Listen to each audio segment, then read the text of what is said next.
created a simple application here. Um, I've dropped on a plain text here, and I've dropped on a plain text here. Now, plain text allows you to put anything in there.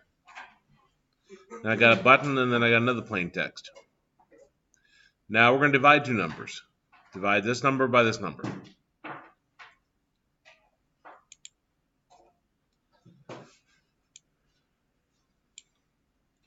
So we got our standard code over here.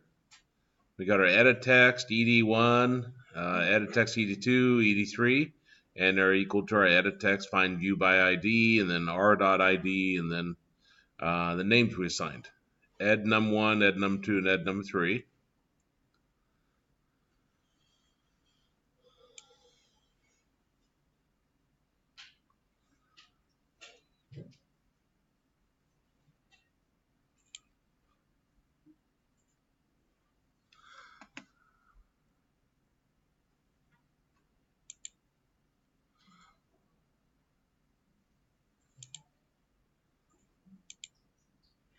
Now, remember, this is what I named these. Ed num1, ed num2, and ed num3.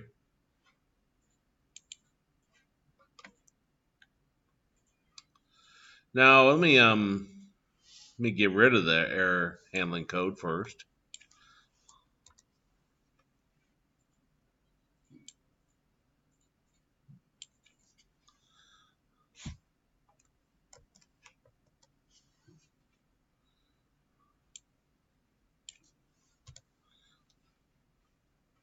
And this is code we have. We have num1, num2, num3. Set num3 equal to 0. I'll talk more about that later. Then I bring in num1, do an integer.parseInt, and then ed1 get text to string. Again, this returns a string. This converts it to an integer. Remember, an integer is a number with no decimals. We do the same thing with num2, and then we divide them. And then we write out our result. So if I run this,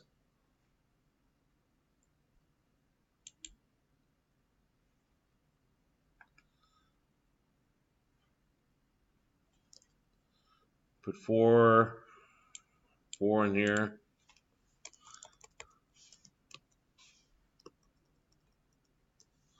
Put 2 in here. Click my button, divides them. Nothing exciting. If I put 3 in here, if I click the button, we get the standard, it has stopped, open app again.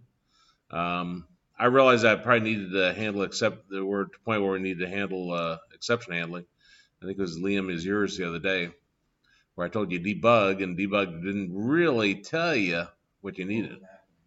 Yeah, so this is another tool for us to figure out what's going wrong. Because this is pretty generic, and if debugging doesn't allow you to see where it's blowing up, then you can put this in here. Now, what I do is I put a try, beginning curly bracket, and then I'll have my code here, put a closing curly bracket,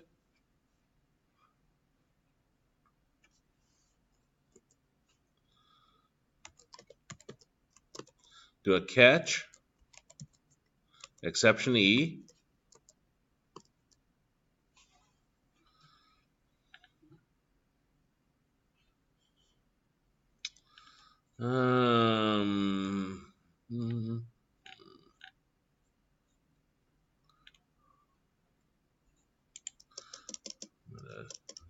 put some spacing here, just so I can see what goes with what.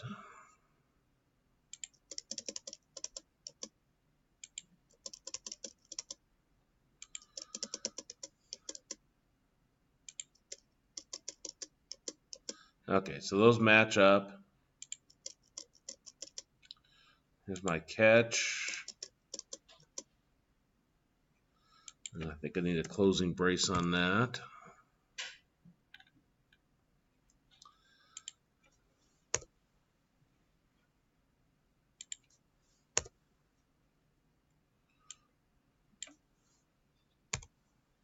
There we go. Now what this is going to do is within the try, it'll try to do this code. Pretty simple. If something goes wrong, then it catches the error and it comes down here and runs this right here. I could simply say edit3.setText, something went wrong.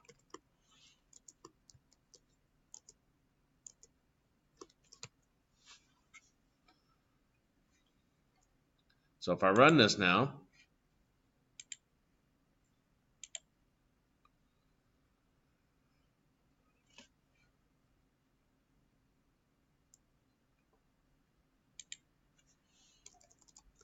put 5 here, put 2.3 here, get rid of the keyboard, click the button, something went wrong. So it's no longer crashing ungracefully, is it? I'm handling so the way it was going wrong. Well, maybe we want to maybe provide a little bit more meaning than something went wrong. So if we do an E dot, now the E is where all the error items are thrown. So all the messages and so forth. So you see there's a toString. So we can do an edit3.setText E.toString.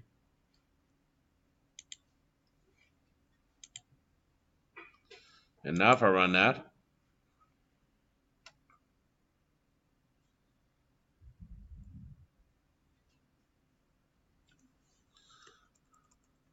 five, 2.3, grab my keyboard, click my button. This tells me that I had a java.language.number format exception occur. Now the problem is that I put in a double float and tried to assign it to an integer. And that's the error message you get. Let's see if I can remember this part now. Let's see, catch number format exception.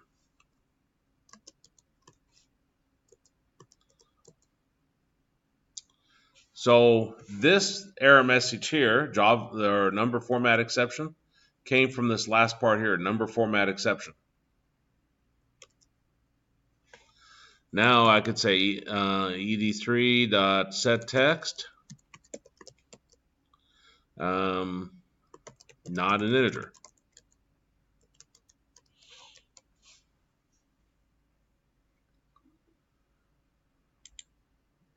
So if I run this,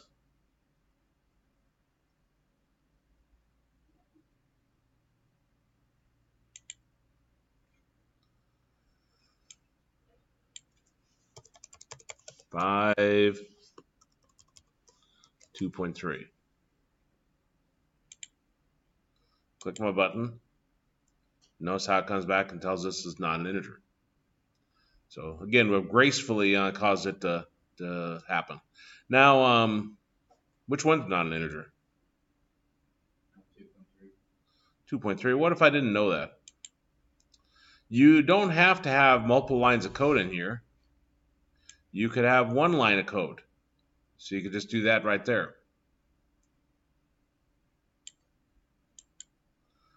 So let me cut that out of there. Put this outside of the catch loop.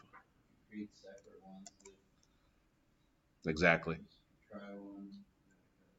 Value one is not an integer. Right.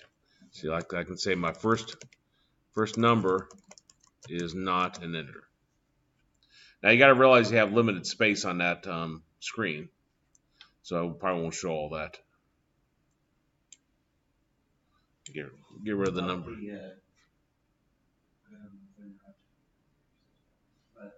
What about the notification thing that pops up? You mean like a? How do you write it to that?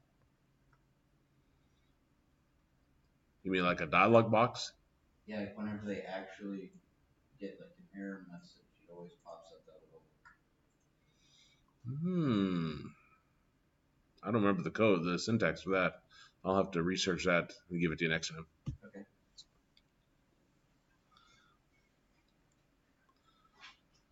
All I can think of is JavaScript. And I know that doesn't work. So,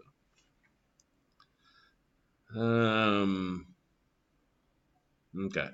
So then down here, you notice that I got a little red squiggly under this. It says num1 might not have been initialized. That's where up here, even though you know it's going to be initialized, maybe set it equal to some default value, like that. Now, if I run this,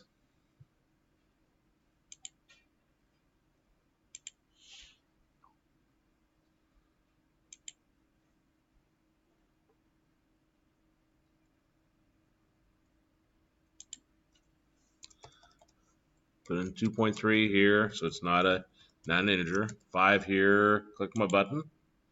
Should I hit my keyboard? See how it puts 0 here? That's a problem. Because down here, we have we're setting the error message here. I don't want it to reset down here. Different ways you could handle that. There's a finally option here where you can, after this code gets done running, it'll then do that code. Or you could just say an error is caught. So if we have a flag up here, Boolean error equals false initially. If we run across any kind of issue, you can say error equals true. And then down here, you could have an if statement. This is a very easy way to check it. If error, and I don't even have to put the equals since it's Boolean. Actually, we want errors false, don't we? Okay. So I could put, I believe, an exclamation in front of it there. So if not error is what that says.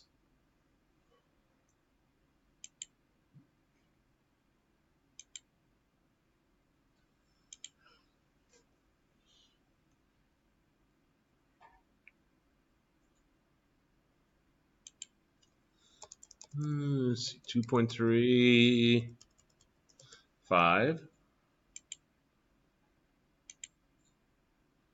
First is not an integer. Actually, I had a lot of space here, don't I? Yeah. Now, there's other problems that could occur. Let's try an A, see if it gives us the same error message.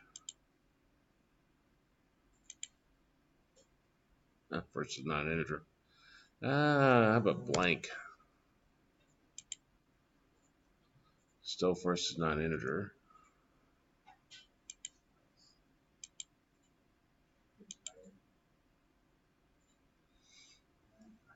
There's other exceptions that can happen besides the number format exception. Division by 0. That could occur, right? Like if I run this, if I put 0 here, both of them are integers. But if I click that, see how it pops out again? And says error handling is stopped, open app again. The generic, because we did not handle the division by 0. Now I expect there's probably a list somewhere of all the Java exceptions you could program. What I usually do is I try to break the program when I'm writing it. Try to think what your user of your program would do, or potentially do. Leave it blank, they could put 0 in, they could type their name in, whatever, and then you handle that appropriately. In case you're curious, let's see if I can find a list of exceptions. Java list of exceptions. List of Java exceptions.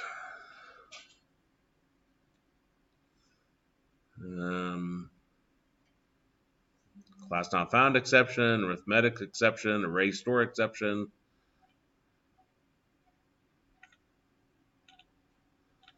There's some more exceptions.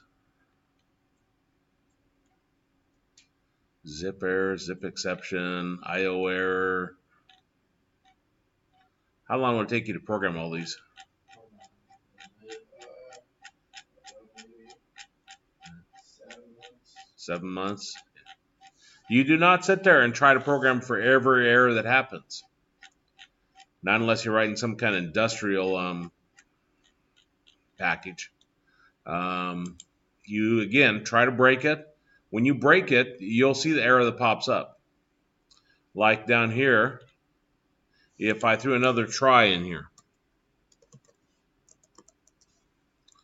And I'm going to have this. Let's see what in the world a division by 0 error is. And then catch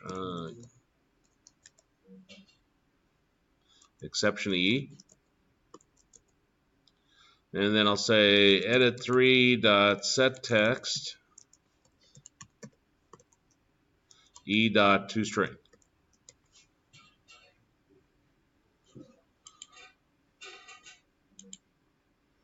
Now if I run that,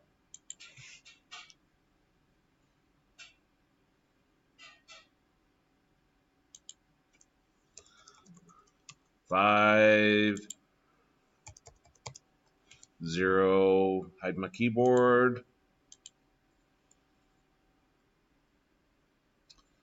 I thought I had that up there. Oh, that was up above, wasn't it? Yeah. And you see it actually does give you the message over here, divide by 0. Well, that last one did, it just didn't have enough space. Right. Questions on error handling? Okay. What I want you to do is I want you to write an app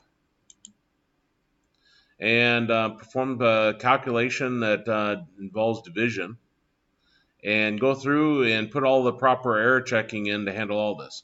It should tell me exactly what's wrong. If I put something wrong in the first number here and put a label in front of it, not like me, say num1 needs to be a number, or num1 cannot have decimals.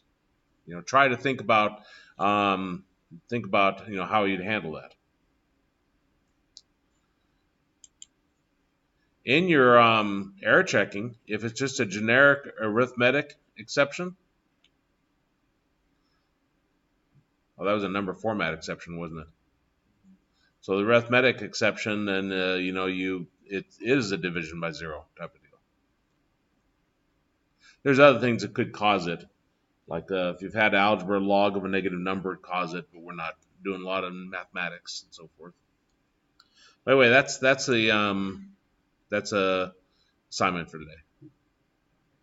So just if it is an arithmetic exception, we just divide by 0. Right, or whatever message you think is appropriate. Now, on this, use plain text. So put plain text there, because I want you to figure out how to break it. By putting a number down, what? Yeah, it limits down what you can input in, so it limits errors, which is good, but not when we're trying to learn exception handling.